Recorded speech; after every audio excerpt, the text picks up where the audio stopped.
Hello, I'm Ben. Welcome to the channel. So today we're going to talk about a few items that may be of use to you if you're trying to pick something or a role and try to figure out why your current situation is not working out. So if you go to a job, they come up with different names for it. Imposter syndrome is one that's very popular these days.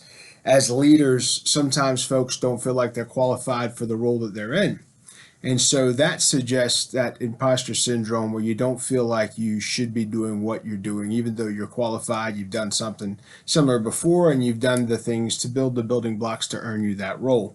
So there's several ways to do some assessments of yourself, and I'm going to share some of those ways with you today. And based on the comments, if someone wants to know more about any of these individual methods, we can look into that. But self-assessment is something that I think you have to be honest with yourself, right? That's why some of these assessment tools make sense, because we have our own bias that we don't see and we don't understand because it's who we are naturally. And with that being the case, you have to study yourself and study the way you respond a little better.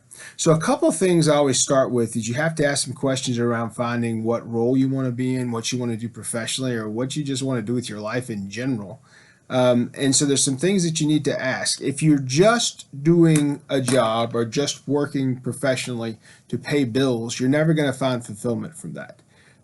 So this is some suggestions around maybe some things a little deeper on what motivates you and what you can enjoy.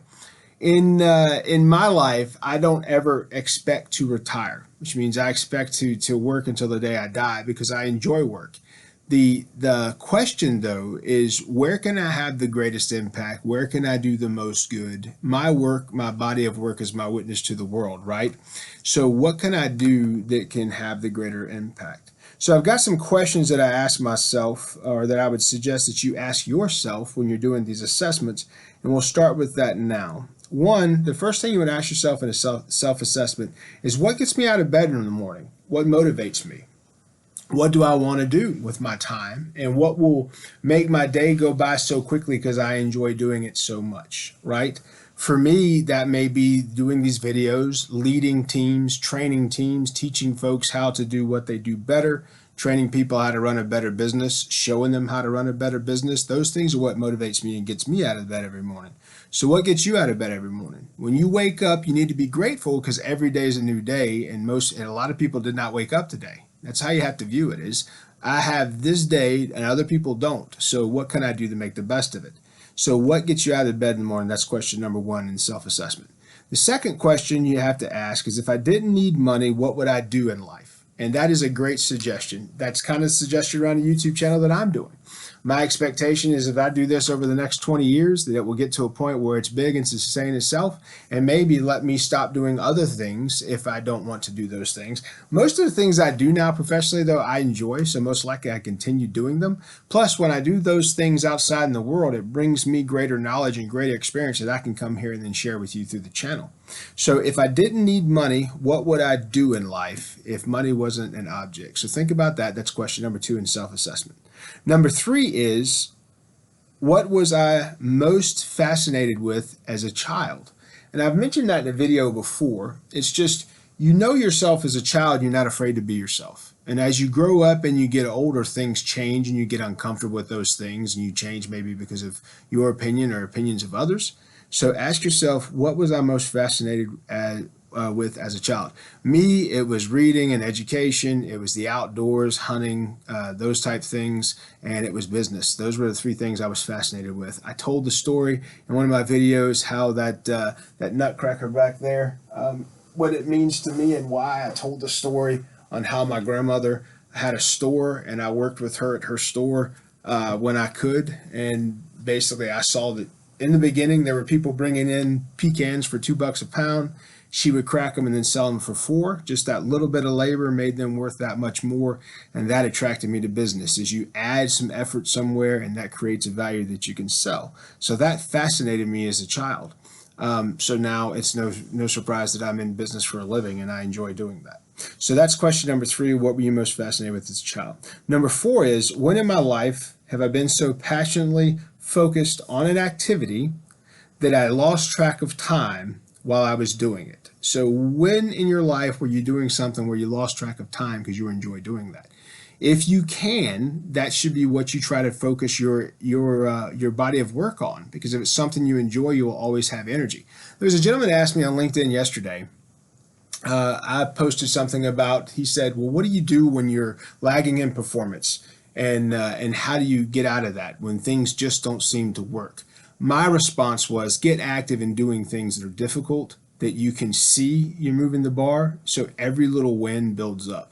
I've always said, if you build up small wins, you'll feel more successful, and you'll be more successful because you'll have that behind you. So he asked me, based on that, he said, well, don't you reach a point of exhaustion at some point? And that was where this comes in. If you're doing something that you're extremely passionate about, whatever that may be, that exhaustion factor will not play as big a role as it would if it's something that you're having to do out of necessity, or something you're having to do specifically for money. So that's number 4. Do something that you're passionate about, or something around that, so you enjoy your work. There's a quote that if you enjoy what you do, you'll never work a day in your life. That's a very true thing. So what do I want to be remembered for? That's another reason I started this channel, is no matter how many views I get, once this is out there in the ether, it's out there. So whatever education or whatever things I find interesting that I put out there, someone might glean some knowledge from that at some point and it benefit their life and make that better. So what do I want to be remembered for? I'm already going to be remembered for the businesses I built and the people I led.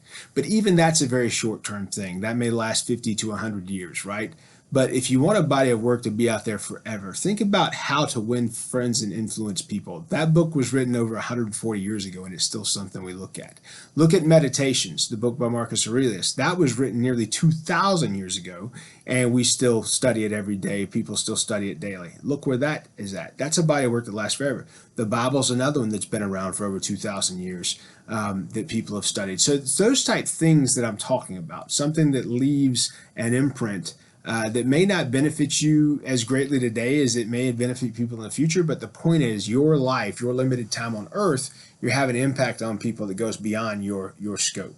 So that's that. What do I want to be remembered for? That's number 5. Number 6 is, what do I believe I do best? So if you're picking something that you're going to do for a living, you want to do something and play to your skills. About 80% of your time and your effort should be doing things that you're good at. 20% of your time should be doing things that are difficult. But that way you have fulfillment and you stay energized throughout your day. So 6 is, what do I believe I do best? And then 7, you take other people into consideration. You say, what do others say I do best? So by asking those things, you're going to get some weird stuff. This is for people that know you, all right, that really know you, not know their perception of you based on limited interaction. But if you ask others what you do best, you should take that information and write it down. Maybe there's something there that you can take from that's of value. And even as somebody that you don't know that in depth, or you recently met, and maybe they have a different objective opinion of you and what you may do. So what do others say I do best? And then number 8 is, what am I most recognized for in life? So in my life, I've been recognized for many things, but what are you most recognized for in life? That's what you want to ask. Mine has been being a courageous leader that goes against the oligarchy or the red tape, or whatever it is in that world. I stand for my teams. I stand in front of my teams. I take the abuse to protect them from that, so they can do their jobs and better fulfill their role to the customer and to the end user. Now that is difficult at sometimes. Some companies will take leaders like that and make you a target, and they don't get behind you. They fight you every step of the way. Other companies see the value in that. And that's why being a consultant with this type of attitude makes a lot of sense, because consultants, you get to be champions for those companies and try to do the best thing for them and show them the best path based on what their specific goals are. So that's why I chose that path and work, because it goes hand in hand with what I've done and what I'm doing. So what we're going to do next is we're going to jump in. I'm going to show you a few things that are tools around the self-assessment thought process. So what you want to do when you're assessing yourself, or you're getting assessed, and you can take tests online, there's books you can buy, and I'll show you several examples here on what you can do to help get a full picture of what motivates you. That's the biggest piece, is we can ask these 8 questions that we talked about here, But then we can also look at other things that have objective feedback for us based on how we respond, not on how we're protecting ourselves and how we respond. So outside of those questions, the next thing I want to mention is you can take a Myers-Briggs, a Myers-Briggs test or a Myers-Briggs assessment. This assessment will tell you how you line up into different categories. So in the categories, you have 4 different groups of people, 4 different mentalities when it comes to this Myers-Briggs test. 1 is guardians. Those are people who try to protect those around them, etc. 2 is idealists. 3 is rationalists. And 4 is artisans. And this test has basically a bunch of questions, and you answer all those questions as naturally as you can. And what it does is it gives you a personality blend. So for example, in this personality blend, you will have 4 different paired categories basically that will rate you in. So those categories come down from it comes from temperament, and it tells you where you fall within those temperaments. So once you do this test, and I have one that I've done right here in front of me, and I'll tell you, it's excellent to do this because you learn some things about your mentality or about your thoughts that you might not know. So it's going to basically, you're going to have a scorecard when you do one, depending on where you do it at. This is one example of one that I've done. And you see that scorecard. And based on your answers, it tells you where you fall. So one of the things that will decide between is, are you an introvert or are you an extrovert? You most likely know that. 2, are you a sensing person, a sensitive person, or are you an intuitive person? Those are 2 different pieces. And then it goes through that and separates out what you are. So that introvert, extrovert, that sensing or intuitive, and then it talks about judgment. Are you a judgmental person or persuasive person? It tells you those things as you go through. So I would suggest that you take a look at a Myers-Briggs. You can get them online for fairly cheap, and do those and get some feedback on where you're at or what motivates you there. So that's the first example. And it separates out, where you are based on that temperament. And that's what you're doing. You're using temperament. So it separates you into extrovert or introvert. It tells you whether you're a sensing or an intuition person.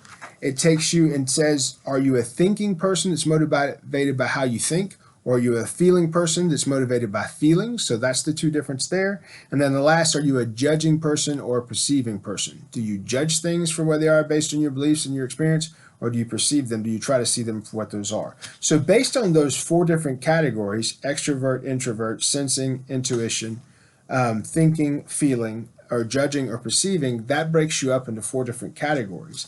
And in those 4 different categories, you take whichever letter is stronger for you, and those 4 letters tell you what temperament you are and what motivates you from a temper standpoint. So that's the Myers-Briggs in a nutshell. That's worth looking at. The next one is, this is a book that I found. I bought a book lot one time, and this and one of these others was in that. So the next one is called, I Don't Know What I Want, but I Know This, or I Know It's Not This. So this is a step-by-step guide for finding gratifying work. And inside of this, just like that Myers-Briggs, it has a bunch of questions that you answer, and based on those questions, it tells you which path you may want to take. It's based on a couple of those tests that we've mentioned already. It has a couple different suggestions around that, so that's a good one. Basically, that is, I don't know what I want, but I know it's not this, and that's by Julie Jansen. So that's a second assessment option. A third assessment option is 3,000 questions about me. This is when you just go through this and you answer 3,000 questions about yourself. And what you may find from this is that it may show you what you're interested in, what you base your thoughts on, or where that comes from. So this is 3,000 questions about me. This was a gift that I got. Once I completed that, I thought it was very insightful, so I actually enjoyed it. That's why I'm recommending it here. The next one is one of those books that I got a lot. This is called I Got My Dream Job and So Can You. And inside of this, it goes through and asks about hard skills and soft skills, your plan around those skills, what you've done in the past. And throughout each chapter, it has a series of questions. And based on those questions, it makes suggestions on what you should look into professionally. So that's called I Got My Dream Job and So Can You. And that's by Pete Liebman. Very interesting book, 7 Steps to Creating Your Ideal Career After College. You can look at that at any age and it may be useful to you.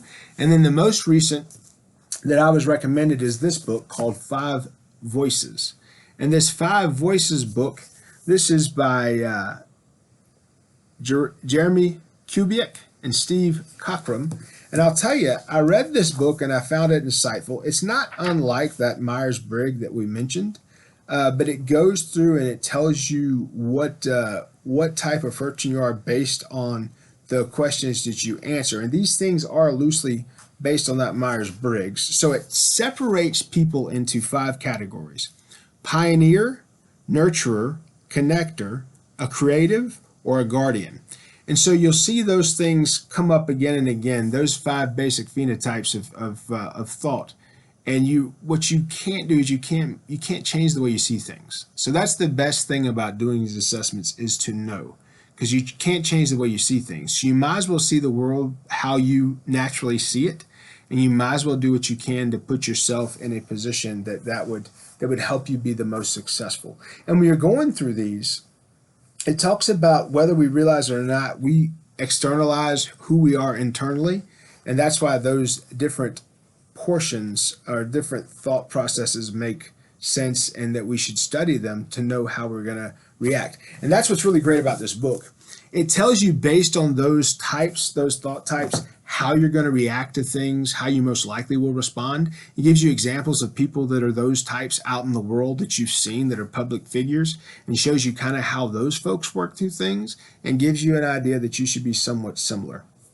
So I'll give you this, and then we'll get off this video and move on to the next. But basically, I'm saying this: don't beat yourself up because you're in a spot where you don't fit, okay?